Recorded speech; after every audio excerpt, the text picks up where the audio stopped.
नमस्कार, मैं अतुल वर्मा एक बार फिर से स्वागत करता हूं। बाजारों में आपने एक ठीक ठाक सा मूवमेंट देख रहे हैं विगत कुछ दिनों के अंदर, लेकिन वोलाटिलिटी काफ़ी ज़्यादा दिख रही है। कल शाम को वोलाटिलिटी थी, आज दिन काफ़ी स्मूथ जरूर था, लेकिन कोई बहुत बड़ा मूवमेंट स्टॉक वाइज नहीं देखने को मिल रहा है। कल भी यही कहानी थी, बाजार बहुत हद तक ओपन होते हैं, 25-50-100 पॉइंट की एक मूव आती है और पूरा दिन एक फ्लैटर स्ट्रक्चर क्रिएट कर रहे हैं। 25,000 के आसपास आप बार बार रुकते हुए दिख रहे हैं। आज का पूरा दिन हमने 25,000 के इर्द गिर्द गुजार दिया।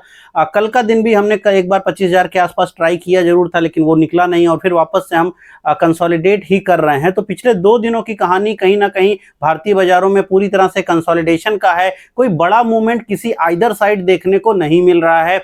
ये 2 बातें दिखाता है मार्केट। एक तो ये है कि शायद शॉर्ट टर्म के पीरियड में जो मार्केट में तेजी आनी थी वो थोड़ी सी कंप्लीट होती दिख रही है। अब यहां से कुछ नए ट्रिगर चाहिए। जीएसटी कट का जो खबर था वो हो गया। क्या 23 तारीख जब नए सेल्स आने शुरू हो जाएंगे, आपको मालूम ही होगा अमेजन, फ्लिपकार्ट या जितनी भी रिटेल कंपनियां हैं ई मार्केटिंग वाली, वहां पर सभी पर 23 तारीख से सेल्स स्टार्ट हो रही हैं। इस बार की त्योहारी सीजन की सेल, क्या डिमांड सर्ज होगा, कितना डिमांड सर्ज होगा, क्या वो नंबर मार्केट देखेगा? और चूंकि वो नंबर 23 तारीख से जो सेल आएगा उसका नंबर आप 25 से 26 तारीख में आने लग जाएगा। तो क्या उसके बाद बाजारों में एक बड़ी मूवमेंट आ सकती है? सेल डिमांड जिस ढंग से बढ़ती है क्या उसके नाते आएगी? कोई एक ट्रिगर चाहिए मार्केट को। मार्केट इस टाइम ट्रिगर लेस दिखाई पड़ रहा है और ऐसी स्थिति में 25,250 का जो रेजिस्टेंस है वो इतनी आसानी से निकलता हुआ बाजारों में नहीं दिख रहा है। हाँ, अगर कोई बड़ी खबर मार्केट को ट्रिगर करती है तेजी तो वो आ सकती है। नीचे के सपोर्ट लगातार 24,500 24,600 के सपोर्ट बने हुए हैं, वहां पर भी कोई चेंज नहीं है। 24,500 24,400 के नीचे मार्केट खराब होती है, लेकिन बार बार 24,500 24,400 की रेंज जब भी आई है पिछले कुछ दिनों में मार्केट वहां से घूम जाती है। अब 2 दिनों के अंदर जो है बीएससी या स्टॉक मार्केट रिलेटेड कंपनियों में काफी असर देखने को मिला है।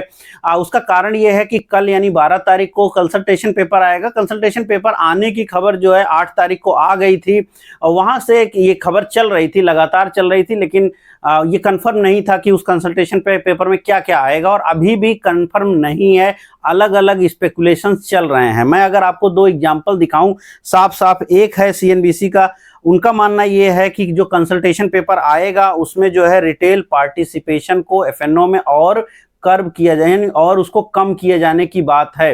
कई सारी जो अपुष्ट खबरें रही हैं वो ये कह रही हैं कि अब धीरे धीरे करके जो एकेडमिक वाली बात है वो आने की उम्मीद आप कर सकते हैं। थ्रेशोल्ड लेवल की बात सुनने में आ रही है, एक सर्टेन अमाउंट के बगैर आप जो है एफएनओ नहीं कर सकते। बहुत कुछ सुनने में आ रहा है, लेकिन हाँ इसमें सीएनबीसी ये कह रहा है कि ये सब होगा। मैं अभी आपको ईटी नाउ का बताऊंगा, उनका अलग ही कहानी है।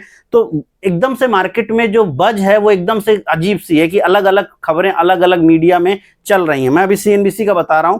तो इनका मानना ये है कि जो है एफएनओ में रिटेल पार्टिसिपेशन को कम करने के लिए कुछ और नियम कायदे आने वाले हैं।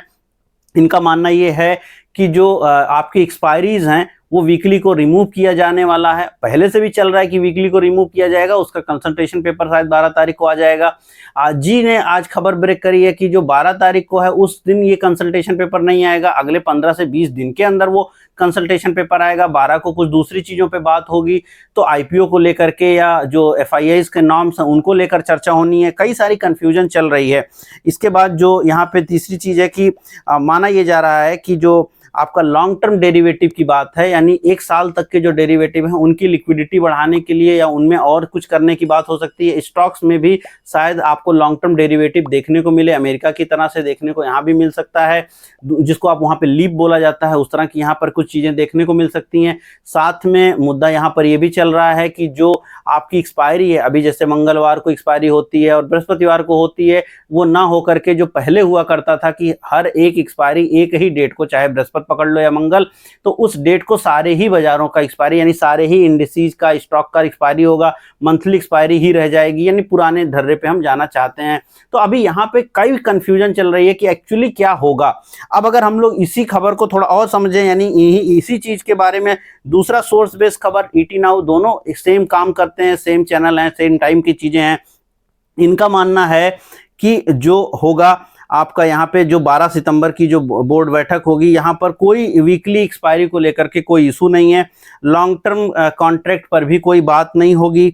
इनका मानना ये है कि यहाँ पर जो है सिर्फ थॉट प्रोसेस की बात होगी, यहाँ पर जो है सिर्फ एफएनओ कॉन्ट्रैक्ट को लेकर के कंसल्टेशन जारी होगा और उसमें थोड़ी बहुत बात होगी आगे को लेकर के एफआईआईस के नॉर्म्स को लेकर के। तो ऐसी कुछ बातें इन्होंने बोली हैं कि यहाँ पर हो सकता है। तो 2-3-4 अलग अलग जो वेबसाइट्स हैं, सबकी अपनी अपनी कहानी है, सब लोग अपना अपना बता रहे हैं कि ये चीज़ हो सकता है और मार्केट इसको लेकर के काफ़ी कंफ्यूज है। और इसी नाते आप पिछले कुछ दिनों में अगर बाजारों में देखिए तो कुछ होता नहीं दिख रहा है। मार्केट बहुत ही ठंडी हो गई है, करने के लिए कुछ नहीं है। स्टॉक वाइज कोई बड़े मूवमेंट देखने को नहीं मिल रहे हैं। कोई मूवमेंट आती भी है थोड़ी बहुत, उसके बाद वो खत्म हो जाती है। इवन ओरेकल फाइनेंस की कहानी खूब चल रही है, जो अमेरिका में ओरेकल जो है पिछले 2 दिनों के अंदर 40% से ज़्यादा बढ़ गया। मगर भारत में क्या हुआ, कल बढ़ा था, कल मीडिया एंकर्स उसकी बड़ी बात कर रहे थे, बट आज वही ओरेकल वापस से 2% डाउन हुआ है। तो भारत में इवन विदेशी चीज़ों में सेम पेरेंट कंपनी अगर कुछ अच्छा कर रही है तो उसी सेम चीज़ का रिफ्लेक्शन भी भारतीय बाजारों में आपको देखने को नहीं मिल रहा है। तो काफी ज्यादा यूं कहिए मार्केट बहुत हद तक साइडवेज है। ऑप्शन सेलर की मार्केट है, लेकिन इंट्राडे बेसिस पर ऑप्शंस के प्रीमियम भी बहुत ज्यादा नहीं घट रहे हैं। ऑप्शंस की प्रीमियम में भी कटौती नहीं हो रही है, प्रीमियम भी नहीं ज्यादा है। इस तरह की मार्केट को एकदम प्योर डल मार्केट है ये। बहुत सारे लोग, वॉल्यूम कम होने लग जाएगा। ऐसी मार्केट अगर अगले 1-2 दिन और रहेगी तो थोड़ा वॉल्यूम भी ड्राई अप हो जाएगा, क्योंकि इस मार्केट में करने का कुछ नहीं है। जैसे अगर मैं अपनी ही बात बताऊं तो दिन के दौरान बहुत बार ऐसा होता है कि 50 से लेके 100 तक एफएनओ ट्रेड्स हमारे होते हैं, लेकिन पिछले कुछ दिनों के अंदर 10 से लेके 15 ट्रेड पे आ गई है कहानी, क्योंकि करने के लिए ही कुछ नहीं है। ना कोई ब्रेकआउट है, ना कोई ब्रेकडाउन है, ना कोई साइडवेज मार्केट है। आपने अगर एक पोजीशन बना दी ऑप्शन सेल की तो वो बनी हुई है, उसमें भी चेंज करने की जरूरत नहीं पड़ रही है। तो मार्केट इतना साइडवेज गया है कि करने जैसा कुछ दिख नहीं रहा है आपको। बहुत ज्यादा मैनेजमेंट नहीं है, मतलब एक प्रकार से ठंडा है मार्केट। और मार्केट के दौरान नेटफ्लिक्स या यूं कहीं ओटीटी देखने वालों की संख्या बढ़ती जा रही है। अमेरिका से भी कोई खासा अच्छी खबरें नहीं आई हैं, जहां पर उन्होंने बार बार कहा है कि वो मोदी जी के दोस्त हैं, बात करेंगे, लेकिन अगले ही पल वो ये बोल रहे हैं कि ईयू के साथ जो है आपकी जो है 100% टैरिफ लगाने की बात होनी चाहिए। तो वहां पर भी वही स्थिति है कि एक तरफ वो हाँ बोलते हैं, एक तरफ वो ना बोलते हैं। मार्केट को कहीं जाता हुआ वो नहीं देख पा रहे हैं। पीएसयू बैंक्स में आज थोड़ी तेजी दिखी है। पीएसयू बैंक का डेटा भी थोड़ा सा ऐसा ही है कि वो साइडवेज दिख रहे हैं, मार्केट साइडवेज दिख रही है। जहां पर ऑटो में तेजी चल रही थी वहां पर वापस से पिछले 1 से 2 दिन में थोड़ी मुनाफा वसूली आई है। यद्यपि आज दिन के दौरान मारुति ने गाइडेंस जारी किया। गाइडेंस तो बेसिकली नहीं, फेस्टिव सीजन के लिए उन्होंने बोला कि आने वाला जो फेस्टिव सीजन है इसमें जो छोटी गाड़ियां हैं उनकी सेल अच्छी रहेगी। और मारुति वहां से थोड़ा रिकवर भी किया, बट चार्टिकली मारुति अब कंसोलिडेटेड टू नेगेटिव फेज में जाता दिखता है। हुंडई मोटर के लिए भी ऐसी ही खबर रही है। तो खबरें पॉजिटिव आ भी रही हैं, लेकिन वो फॉलो अप नहीं आ रहा है। अगर स्टॉक में थोड़ी बाइंग आ रही है तो वापस से वो फॉलो अप नहीं आ रहा है। यहाँ पर बहुत सारी खबरें हैं, जैसे जीएमडीसीएल लगातार ब्रेकआउट किया, स्टॉक करीब आज 560 के आसपास गया, वहां से एकाएक करके स्टॉक घट गया, क्योंकि चाइना से कुछ खबर आ गई रेयर मेटल को लेकर के कि भारत के साथ वो डील अभी उनकी नहीं हो पा रही है। तो इतनी ज्यादा मार्केट खबर सेंट्रिक हो गई है, अपने पैरामीटर्स पे ये चल नहीं पा रही है, और अपने पैरामीटर के बेस पर यहाँ पर स्थिति थोड़ी डल दिखाई पड़ रही है। और ऐसे में ट्रेडर, निवेशक सभी लोग मार्केट को थोड़ा अवॉइड करने लगते हैं, थोड़ा कम काम करने लगते हैं, थोड़ी चीजें शांत दिखने लगती हैं, और वही हो रहा है। लेवल्स की चर्चा मैंने शुरुआत में करी, 25,000, 25,200 ऊपर की साइड बड़ा रेजिस्टेंस है। 25,200 जब तक नहीं निकलता है, 25,000 पे हम क्लोज किए हैं, 25,200, 25,250 निकलेगा तो नई जोन में जाएंगे। लेकिन अगर नहीं होगा और 1-2 दिन के बाद थोड़ा कहीं गिरावट आती है तो 24,800 पहला सपोर्ट बनेगा, और फिर 24,500 हमारा दूसरा सपोर्ट बनेगा। स्टॉक वाइज भी बहुत ज़्यादा मूवमेंट बहुत सारे स्टॉक्स में नहीं देखने को मिल रहा है। कुछ एक स्टॉक जैसे एल&टी फाइनेंस की मैंने लास्ट वीडियो में चर्चा करी थी, तो वो स्टॉक थोड़ा बढ़ा है, वहाँ से भी मतलब वहीं पे है, थोड़ा सा बढ़ा ही है। कुछ फाइनेंस की कंपनियाँ हो गई, उन टाइप की कंपनियों में थोड़ी बहुत जो है तेज़ी आपको देखने को मिल रही है। होटल कंपनियाँ जैसे आज आपने कई सारी होटल कंपनियों में छोटा मोटा ब्रेकआउट देखा है, चूंकि अब सीजन आ रहा है फेस्टिवल का, तो होटल कंपनियों में आपको जो है बढ़ोतरी दिख रही है। उसमें से लेमन ट्री जैसी कंपनियां जिनको जीएसटी कट का भी बेनिफिट मिलेगा, तो उस टाइप की कंपनियों में थोड़ी सी आज एक रैली रही है।